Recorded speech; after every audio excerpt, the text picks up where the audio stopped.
You'd be forgiven tonight for wondering what on earth is going on in our justice system. They are pretty basic rights, being able to report a crime, get a date in court and see a perpetrator behind bars. But weaknesses in every link in that chain have been exposed today. A quarter of police forces lack basic policies on sexual offences, a damning report after the murder of Sarah Everard found today. If a crime actually makes it to court, the government looks set to abandon the historic right to a jury, in many cases, to clear a record backlog. And once prisoners are actually behind bars, well, there's no guarantee that they're not going to be accidentally released. 2 prisoners remain at large this evening. The problem isn't just one weak link. Successive governments unable to grapple with long-term, big-picture problems. Remember, this was a Prime Minister that said no sticking plaster solutions. Well, Dan Whitehead has our first report tonight. The long wait for justice is something Peter is all too familiar with. Sexually abused as a teenager, his attacker was sentenced 12 months ago. But that was more than 8 years after he first went to police. I spoke to them, and then there was 8 years of delay and mistakes and things that went wrong, all through no fault of my own, all systems that didn't support each other. And it was terrible. I felt like 8 years of my life were almost put on hold. It's this constant state of turmoil and stress, and almost, it's like if anyone's experienced grief, it's grief you can't ever get closure for because it hasn't finished. It's cases like this the government wants to see sped up. To do so, a package of reforms, including a major shift away from jury trials to try and clear a backlog of nearly 80,000 cases. We now face an emergency in the courts, and we must act. As Lord Chancellor, my responsibility is to ground reform in the rule of law and the right to a fair trial. We will ensure cases are dealt with at the right level, proportionate to their severity, and deliver the swifter justice victims deserve. The proposals will see jury trials scrapped for defendants where a likely sentence would be under 3 years.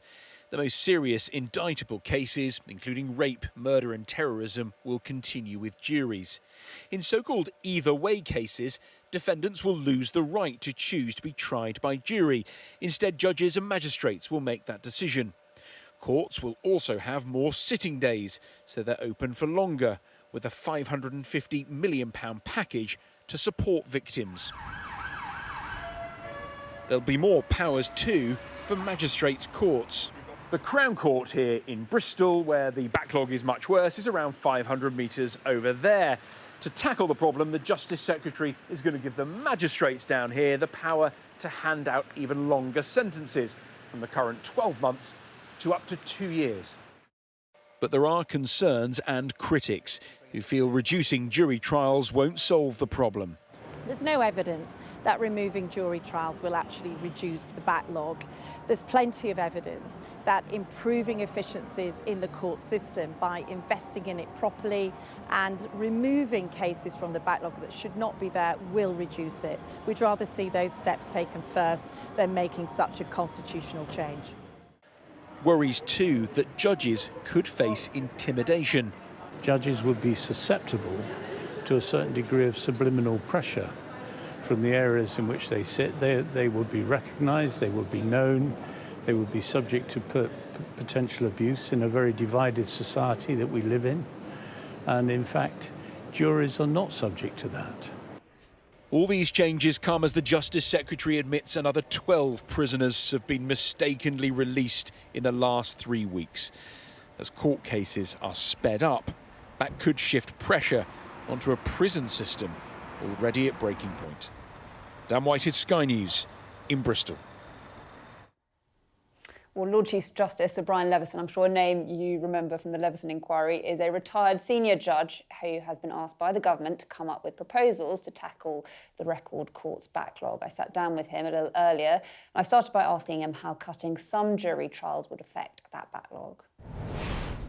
Let me make it clear, I am not blaming jury trials at all. I am a great believer in trial by jury, but trials with a jury take very much longer than trials conducted otherwise than with 12 people who are utterly unused to criminal procedure and criminal evidence. So my concern is that we need to get through cases quicker. And is there any way of quantifying that? Well, my own view, for what it's worth, is different to the analysts who prepared some of the graphs in this review. So they spoke to the court service and they spoke to some judges and concluded that 20% saving in time would result. My view is that you would save a great deal more time than 20%. You only need to think about it. How much more time do you think? Well, I've got the experience of a district judge magistrates court who tried rape cases in the youth court and also sat as a recorder in the Crown Court with a sex ticket and tried similar rape cases in the Crown Court and concluded that in the youth court they could be concluded in half the time. So I think there's a substantial saving, but I can't quantify it. All I can do is recommend pulling as many levers as possible, because to my mind, for victims and witnesses to have to wait 4 or 5 years for a trial, and make no mistake, we are listing cases into late 2029 and in some cases I've heard about early 2030. It's unacceptable. Have you been surprised by the level of outrage? I think it's fair to call it outrage from many people. You know, the Criminal Bar Association, the Bar Council, 9 former Attorney Generals or Solicitor Generals, all saying that this is a bad idea. Well, I'm gaining no pleasure from it. But what I say to all of them is, if not this, then what? How do we reduce the backlog so the victims and witnesses get their day in court within a reasonable time? Would you want a trial by jury if you'd been wrongly accused of, say, theft? If I'd been wrongly accused of theft, I'd be perfectly happy for a judge to decide I'd been wrongly accused of theft. With all this pressure on the justice system, would it be better to keep jury trials? Well, I don't see how you're going to bring down the backlog without more money, more sitting days, greater efficiency, and speedier trials. So I'm very conscious that a number of people, the bodies you've mentioned, have said, oh, it's ridiculous, just increase the number of sitting days. But there aren't the judges, there aren't the court staff. More significantly, there aren't the advocates. So last year, 1,100 cases were found to be ineffective. In other words, they couldn't go on, not because there wasn't a defendant, not because there weren't witnesses, not because there wasn't court space, but because there wasn't an advocate either to prosecute or defend the case. So we need to grow more advocates and get them experience to do the heavier work, and we need to grow those advocates in part to become future judges. The criminal justice system is in a calamitous state, and it is, unless we're very careful, a burning platform. Do you think it's ever been in such a calamitous state as it is now? Absolutely not. And I have been involved in judicial management as the senior presiding judge in 2007, so I've been involved in that type of work between then and 2019 when I retired as a judge. And I've watched the backlog grow. Now, of course, COVID had a great deal to do with it.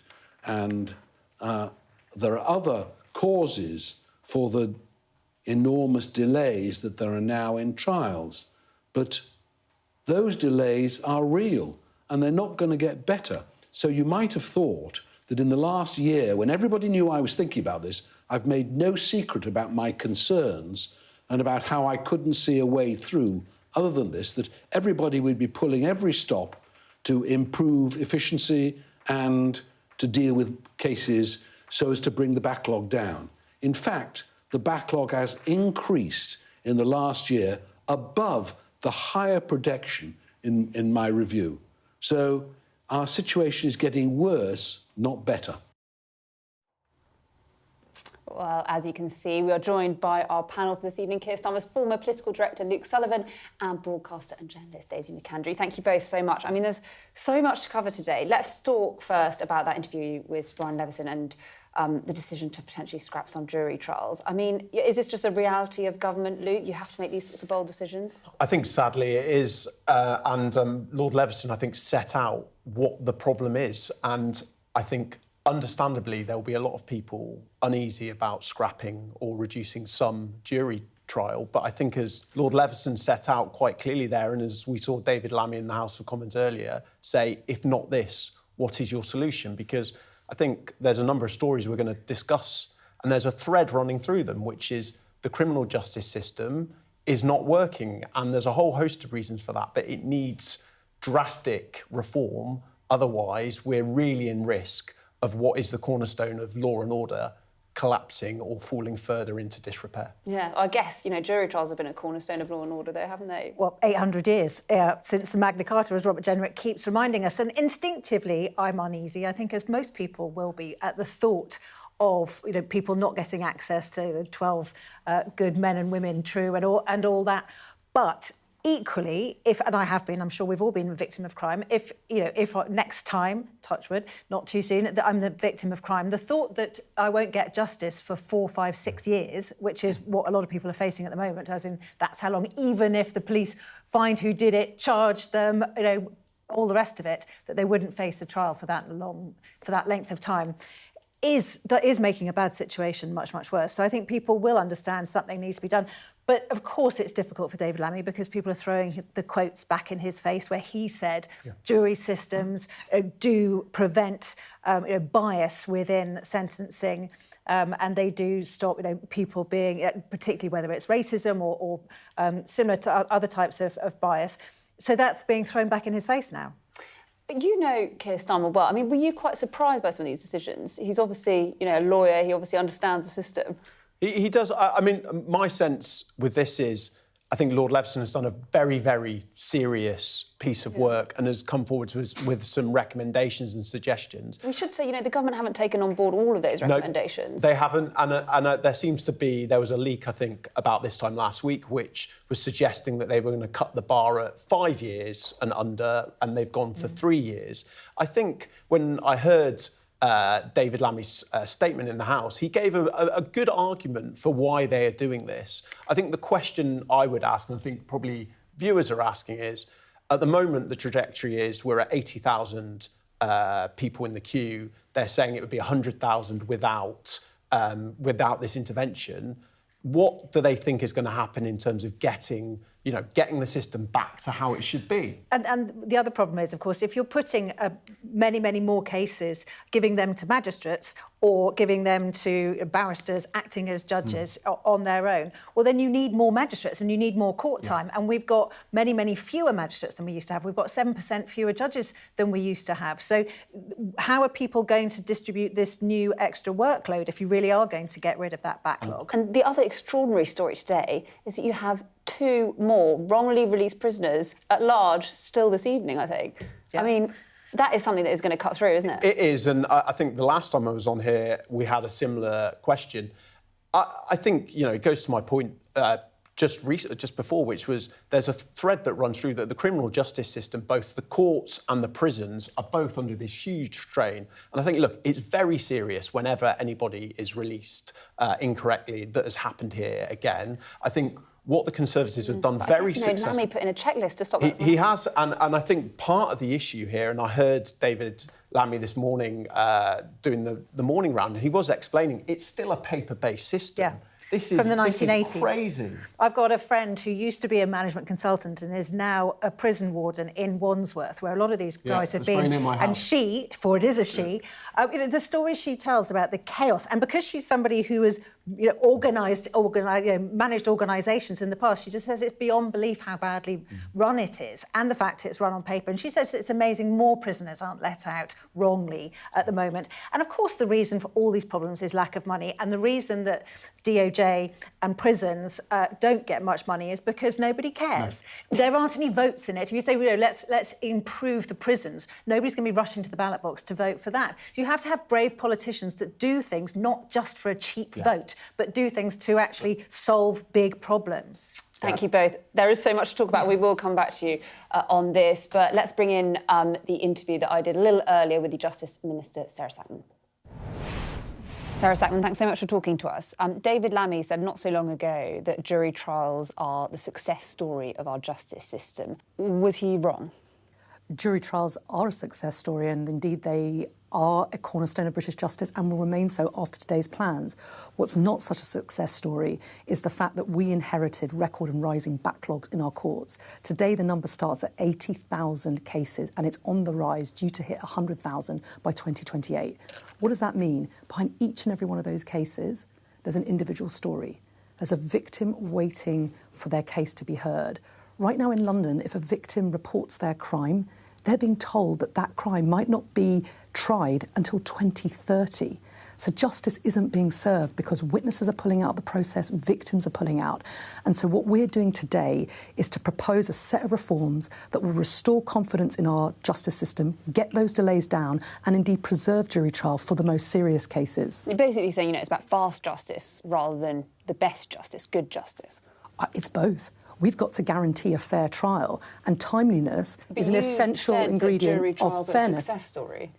We've got right now in our system 90% of cases being heard without a jury in our magistrates. That's fair, robust justice, and part of the fairness is about the swiftness. We need to deliver swifter justice for victims. What's not fair is a victim of crime being told today that she needs to wait until 2029, 2030 for her day in court. We're going to be preserving jury trials for the most serious cases like rape, like murder, like kidnapping, like robbery. But what we are saying... Not for things like assault and theft in some cases. Well, let's take the example of theft. Supposing a defendant is accused of stealing a bottle of whiskey. Is it right that we allow the defendant to insist on a slower, more expensive jury trial in the same queue as the victim of rape, making her wait, and in some cases justice not being served? That's the choice that we've made today. But it's about justice being served for everyone, not just the most serious cases. Absolutely. I want to ensure that we've got swift justice right across our justice system, and it's why today is about saying we're in a crisis and we need to ensure fair justice for everybody. It's why we asked Sir Brian Leveson, one of our most distinguished judges,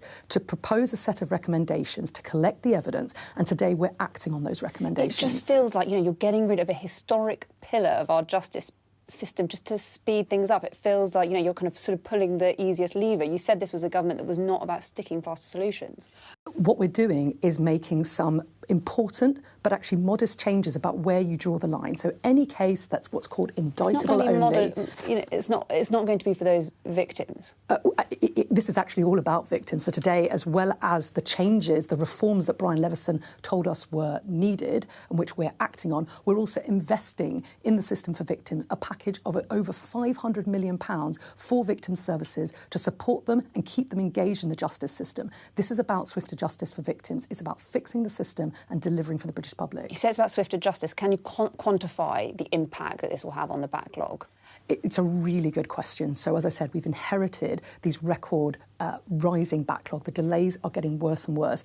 And you speak to anyone, whether it's a barrister, a judge, court staff, anyone who's been inside a court, and they will tell you that the delays are intolerable and we can't just sit back. Sorry, can we just try and quantify what it will actually mean in terms of the numbers? So what we're going to be doing is where we take this package of reforms that's been recommended to us by Brian Leveson, add to that the investment we're making in sitting days and in legal aid, and what we believe is that in combination that will begin to turn the backlog by the end of this Parliament, stop it going up and bring it down to sustainable levels. By how many?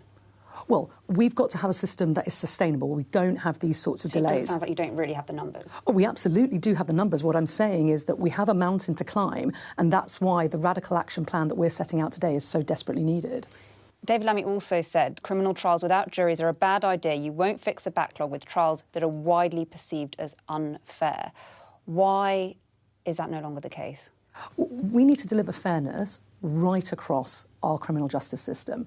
Most cases right now are heard by magistrates. They're heard fairly, they're heard swiftly. We are going to be asking our magistrates to take on more cases, but we also need to make sure that jury trials are happening in a timely fashion. And that's exactly why today's intervention, building on the evidence, guided by the expertise that we sought out, is going to bring swift justice for victims right across the criminal justice system. I just don't think I understand why suddenly, David Lammy, and you no longer think that these trials are unfair.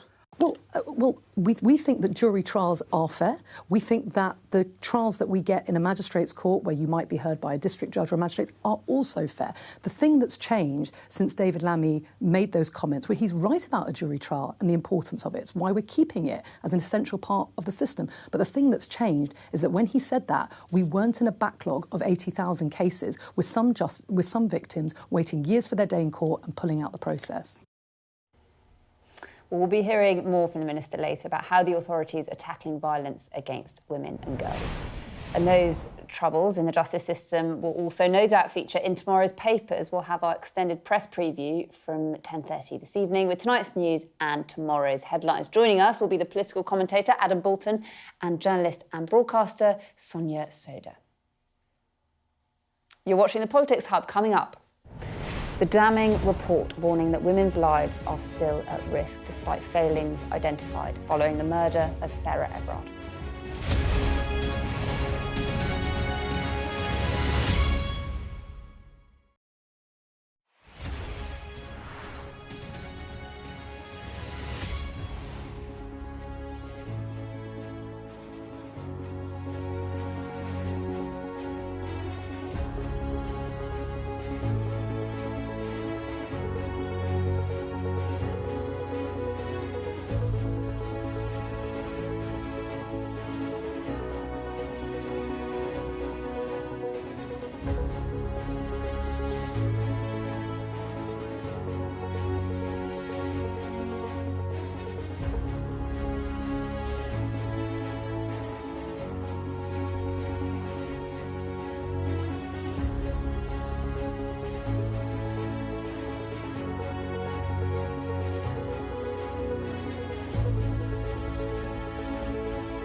We are under Israeli military restrictions in terms of some of the things that we can film, but it's important to be in there. What a slow drive for the president as he approaches his golf club. 4 more years! Free wherever you get your news. I'm Mark Stone and I'm Sky's correspondent based here in Washington, DC.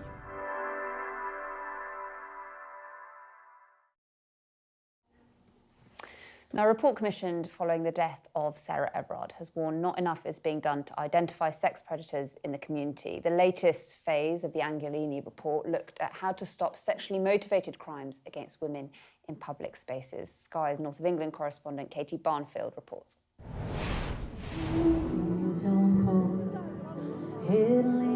You wouldn't believe the amount of people who are drunk and go in for a kiss or a hug and stuff. It's so degrading, especially if you've got a crowd of people watching. Busking in cities like Liverpool, musician Amy Alex gets so much unwanted behaviour, she started posting it on social media. You put money in this thing doesn't mean I have to give you a hug. Again, just got really close, started trying to touch me unconsensually. What was that you just wiped on me? That was wet. When I watched it back, you can hear him say pee. So he said, "I've wiped pee on you." Pee, and I was watching that back, editing it, my jaw just dropped and I was horrified. It's not right, and it used to upset me a hell of a lot more than it does now.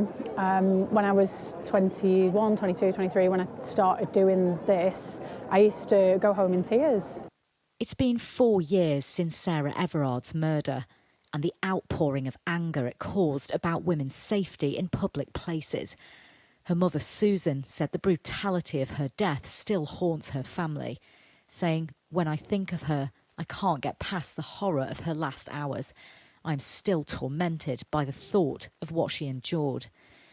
Now the inquiry into Sarah's death has found sexually motivated crimes against women are still not prioritised, and not enough has been done to help women feel safe. Women change their travel plans, their routines and their lives out of fears for their safety in public, while far too many perpetrators continue to roam freely. Women deserve to feel safer. So one of the things that we hand out to the women are safety alarms, but it's really handy to just kind of keep on your keys, on your person. These lunch clubs are a safe space for the members of Tomorrow's Women, a Wirral charity offering support for everything from domestic violence to harassment in public. You often find with a sexual assault case, the first question can often be, what were you wearing? And it really doesn't matter what the woman was wearing. Something a lot of women worry about, including me, is going out for a run alone in the evenings, especially when it's so dark like this in the winter. At Girls on the Go, they started a women's-only running club for exactly this reason, to get some safety in numbers. Had a couple of incidents like catcalling, some people almost like trying to chase you, trying to offer you a race. The second you touch your toes or you go into a squat, whistles out of cars, horns being honked. Every single girl here will have some form of experience around sexual harassment. The Angelini inquiry found there are still problems with how police deal with sexual crimes, including non-contact offences like harassment, with a quarter of forces not having basic policies in place.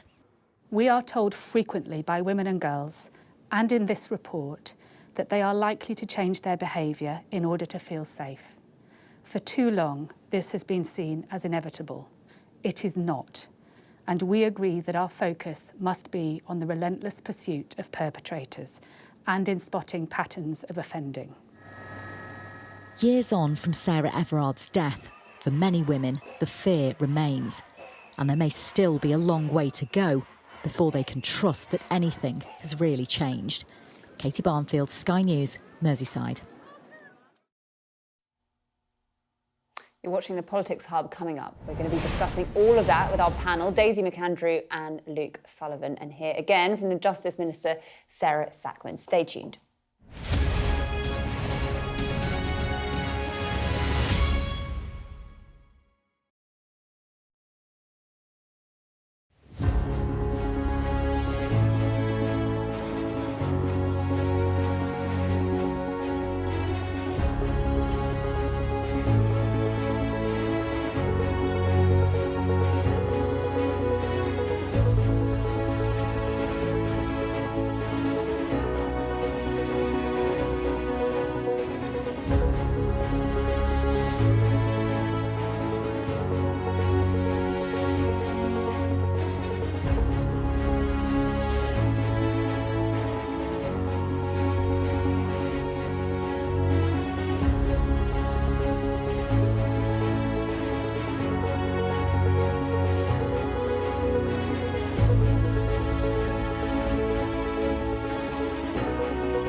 Hello, welcome back. Well, before the break, we were hearing about the ongoing failure to protect women and girls after the murder of Sarah Everard. We've already heard from the Justice Minister, Sarah Sackman, on justice reform, but I also asked her about this. I want to ask you about violence against women and girls. Is that still a national priority? It absolutely is. And indeed, today's announcement is with them very much in mind. Yesterday, I sat down with Katie, who was a victim of rape and violence at the hands of her former partner. She told me that she waited from the day that she reported 5 years for her case to come to court. In that time, she lost her job, she lost her sense of self. Her entire life was put on hold by the intolerable delays. It's for people like Katie that we are proposing the bold action to bring down the backlogs. Baroness Angelini today, who's looking at how police handle cases since the murder and rape of Sarah Everard, she says that disparity between how forces deal with violence against women and girls and other high priority crimes means that you cannot credibly call it a national priority. Is she wrong? Her report is tough, it's challenging, and it's really important that government takes very seriously the recommendations that she's making. But halving violence against women and girls absolutely is a national priority. It's why we're going to be bringing forward but you can our say strategy. That, but she says that's wrong. She's right that we've got to go further. She's right that the police forces across the country need to respond, but we are doing things. We've brought in domestic abuse protection orders. We've introduced domestic abuse specialists into 999 call centres. She says you can't credibly call it a national priority, but you are calling it a national priority. So, are you listening to her? We have to listen to her. We have to listen to the very important recommendations. When Sarah Everard's parents talk about the daily torment ever since the day of her tragic murder, we have to take heed. That's what today's proposals are about, swifter justice for victims, but right across, not just criminal justice, policing, every aspect of victim support. We've got to be tackling violence against women and girls. It is a #1 priority. Let's bring Luke and Daisy back in, shall we? Luke, they say violence against women and girls is a #1 priority. Do you think that's fair? I do, actually, and I know this is something very dear to the heart of the Prime Minister. I watched the statement of Jess Phillips in the House of Commons earlier on, and I think you can sense that the government do really care about this. We're expecting the violence against women and girls strategy imminently, and this is obviously a really important issue. But I think, fundamentally, what the report has set out here, obviously as a result or coming from the horrific murder of a young woman, it is a societal problem, and it's sort of on everybody to work out what we can do to change society. Because I think, as that report has said in your correspondence piece before, I know from personal experience that, the women in my life, my wife, when she goes out on a night out, she lives in one of the safest cities in the world, and she will ring me when she walks and will choose the route she goes to be lighter. And that is the everyday experience of women. And, as a man, I think you're obviously very aware of, when you hear those stories of your personal life, that is a very, very, humbling but also worrying thing that people feel insecure. I think that's one of the big issues, because it's not just that a lot of women, and as mother of teenage daughter, this is something that preoccupies me a lot. It's not just that we don't feel safe. I think there have just been so many stories over the last years about whether it's been about politicians who didn't seem to care, or the police who didn't seem to care, or worse, were the perpetrators of the violence, whether it was about institutional sexism within institutions, either within the police or within the court system, whatever it might be. Justice being, as we keep discussing, absolutely on its knees, not in any position to help the victims of these crimes. It just feels like nothing within the establishment is working to protect women, and actually doing the opposite. So I think there is a fundamental lack of faith and trust within the public, with the courts, the police, the politicians, to actually sort this out. And I think you're right. Statistically, it's quite important to remind ourselves that we're not one of the worst countries, but also these statistics are not getting better. And it all ties in, the court backlog. I think it's reportedly 6 in 10 women withdraw prosecutions for rape because it takes so long. And only about 2% of women who are raped reported in the first place, and then a majority of them withdraw them. So the number of rapists who are out there who are getting away with it because of the system that's stacked against the women, and in favour of the perpetrators is ridiculous. But, we've had 120 plus of these sorts of reviews, task forces. So, I mean, is that enough? Do the government need to... Are they actually listening? Look, I do think they are. And Jess Phillips spoke that the government is getting on and going to deliver this strategy. We need to see the strategy. She said in the House of Commons that she'd spent her professional life campaigning on these issues, and she genuinely believes that this is going to make a change. But I think you're right.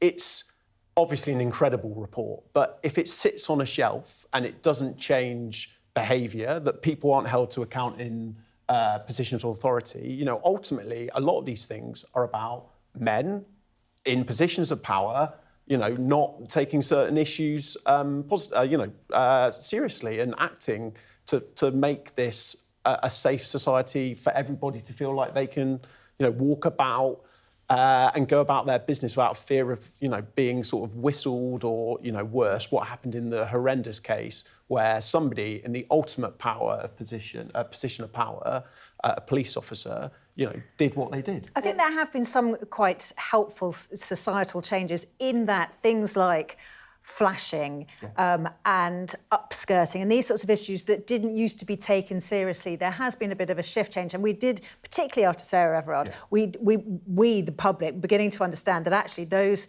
crimes are serious stepping stones to more serious and violent crimes. So they shouldn't be sort of laughed off as if they're some sort of Benny Hill behaviour, because they're not.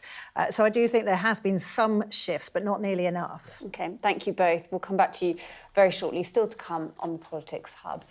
The grim post-budget polling for the PM, with Labour now less trusted with the economy than Liz Truss. Those figures up next.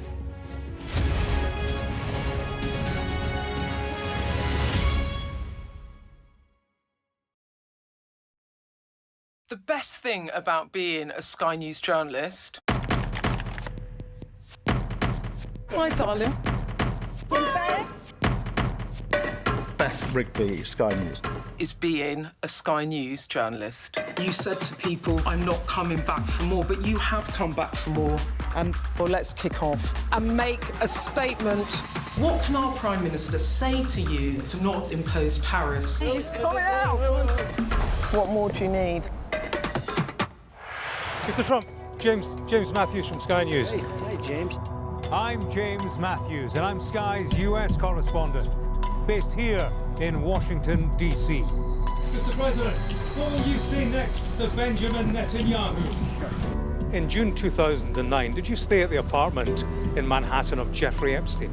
I'm not answering any questions about him. I'm Martha Kellner, and I'm Sky's US correspondent. I've interviewed some of America's most recognisable politicians.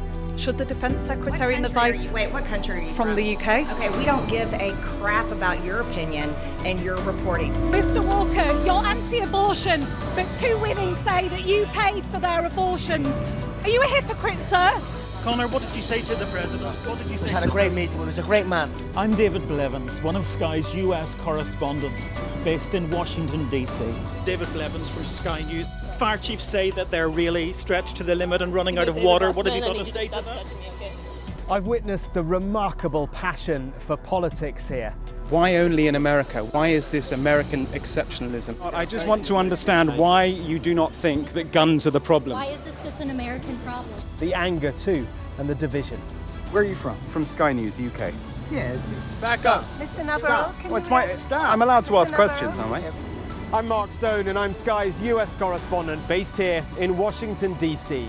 Vladimir Putin calls you outstanding, Mr. Musk. Has your ego and ignorance cost Ukrainian lives? David Cameron needs to worry about his own country, and frankly, he can kiss my ass.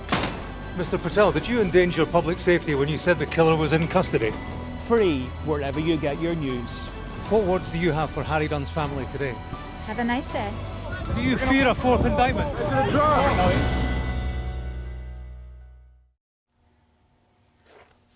Hello, welcome back to the Politics Hub. Well, as Sir Keir Starmer and Rachel Reeves tried to sell the budget as a win for voters, they clearly do have a bit of work to do. New polling has found trust in Labour's handling of the economy is now lower than Liz Truss and Jeremy Corbyn. Our deputy political editor, Sam Coates, has this exclusive polling.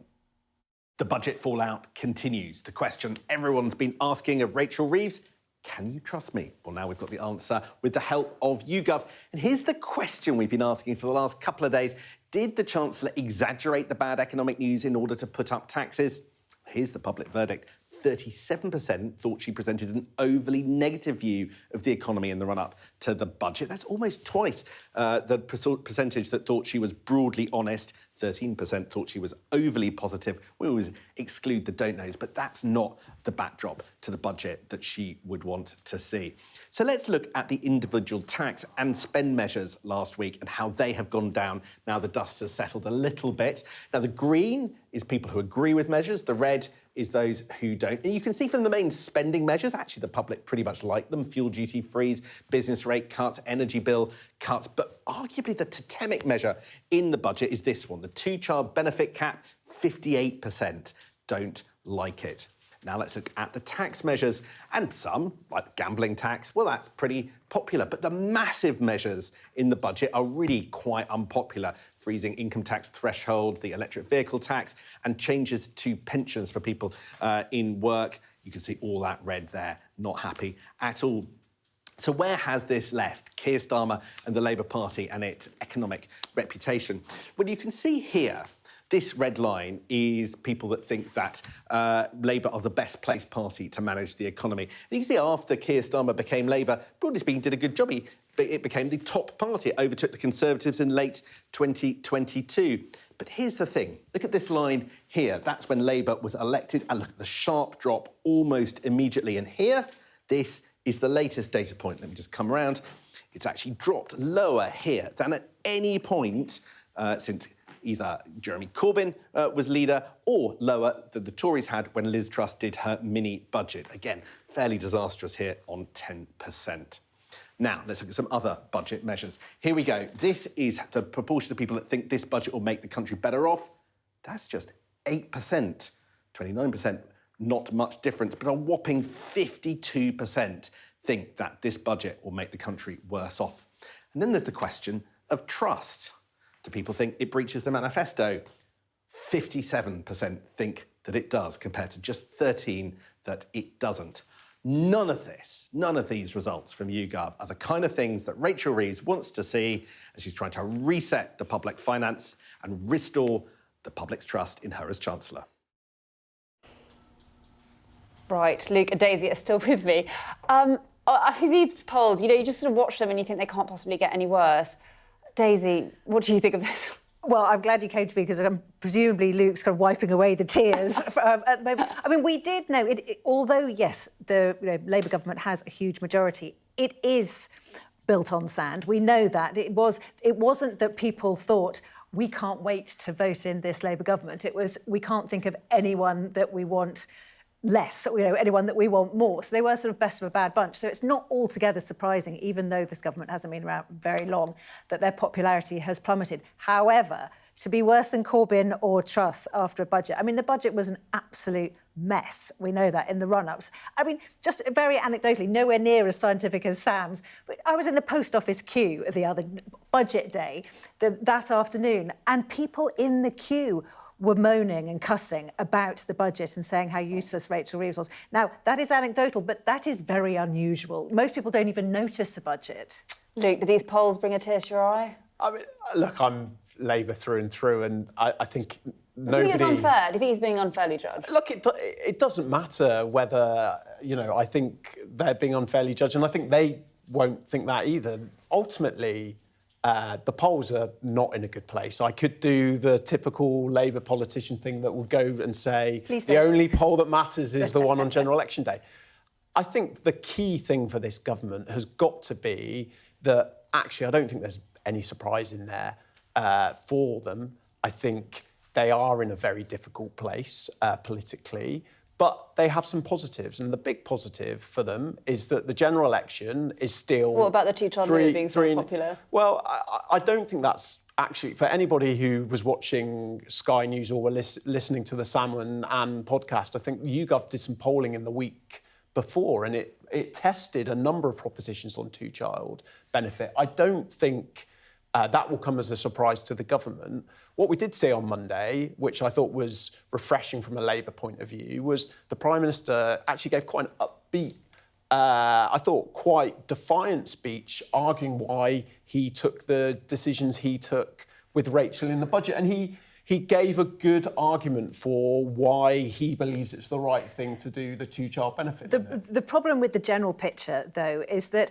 in the run-up to the election, there was all this talk of no taxes, no tax increases, and then it was, oh, we found this massive black hole that we had no idea about. Well, I was talking about that massive black hole a year before the election, and so I'm not saying I'm that particularly clever, so were loads of different sort of business or economic commentators. So that was a porky pie, for starters, to get in, and now we've got more sort of fibs in that, the economy is a bit better, the economy is worse, all this sort of preparing the ground. People just get sick of it. They just want to be told what's going on, what's your plan, how are you going to improve things? I mean, I think to be fair to the Chancellor, and I thought where the Chancellor and the Prime Minister did a good argument yesterday and over the weekend, was trying to explain that there have been a number of different measures, the big one being the productivity downgrade, costing £16 billion, to the figures. Now, there were political decisions in there which weren't economically based in the sense of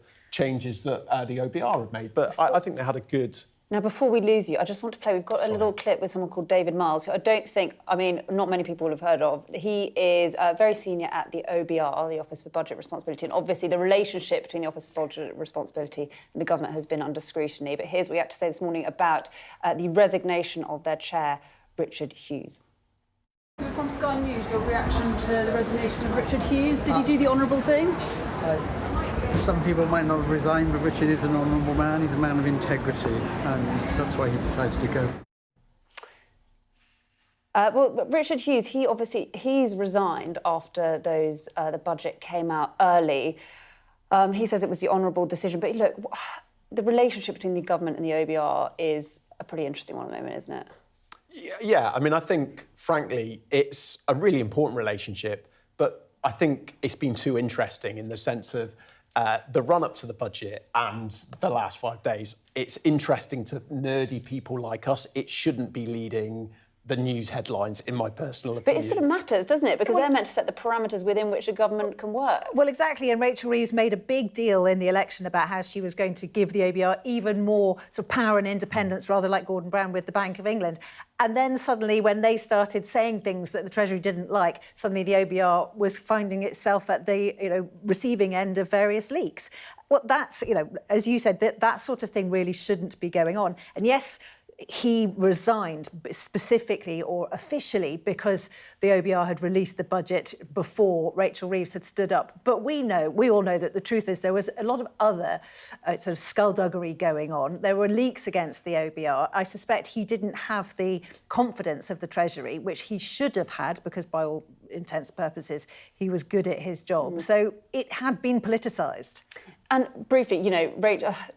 He lost his job, Rachel Reeves did not. There has been chatter. It seems like she's pretty safe at the moment. Do you think they're going to be fighting the next election, Rachel Reeves and Keir Starmer? I absolutely hope so. And I think it goes to the point about the polling, which is the Prime Minister and his cabinet and his team absolutely think they've got the ability to turn this around. And, the thing they have going for them is they're in government and they can do things and announce things. And, it's not saying we're going to do it, it's delivery. And I think if they spend more time doing that and less time having sort of nonsense briefings about each other, I think the country would benefit from it, but also I think the Labour poll rating would probably do better as well.